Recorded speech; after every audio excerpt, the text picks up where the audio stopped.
Hi, I'm Dr. Stephanie Higashi with Health Atlast, and I've been told that at 5 years, businesses, 3/4 of them fail, and at 10 years, 97% of them fail. And so I asked myself, why the heck is that? My husband and I have been in business together since 2001, so going on 23 years now, and we've been through a lot of stuff. I mean, there was September 11th, the first 3 months of business. There was the housing crisis. We've lived through the whole pandemic. And then, I'm like, how come these other businesses are failing? What is going on? What is the major difference? And one thing I can tell you is a lot of times there are employees that decide to become employers or employees that decide to become business owners. And what happens is they still have that employee mentality, and they also still like to operate like an employee.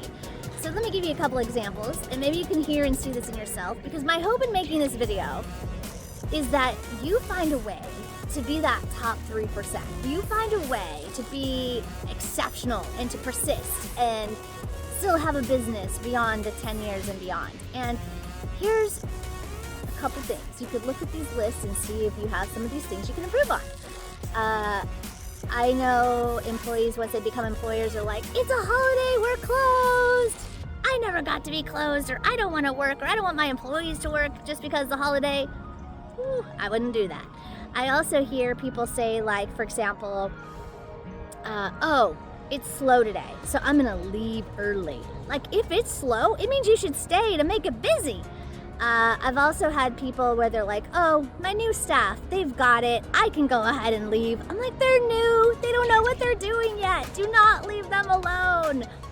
I've also had people where all of a sudden they're an employee, they switch over to an employer or a business owner, and they're like, oh my gosh, this family drama, well, I'll do it, I can do it, well, I can take off, and all of a sudden they're taking off work, leaving their job, when normally they would have to be forced to work. But now, because they have the decision that they can do what they want because of the business owner, they're making employee decisions, not employer decisions.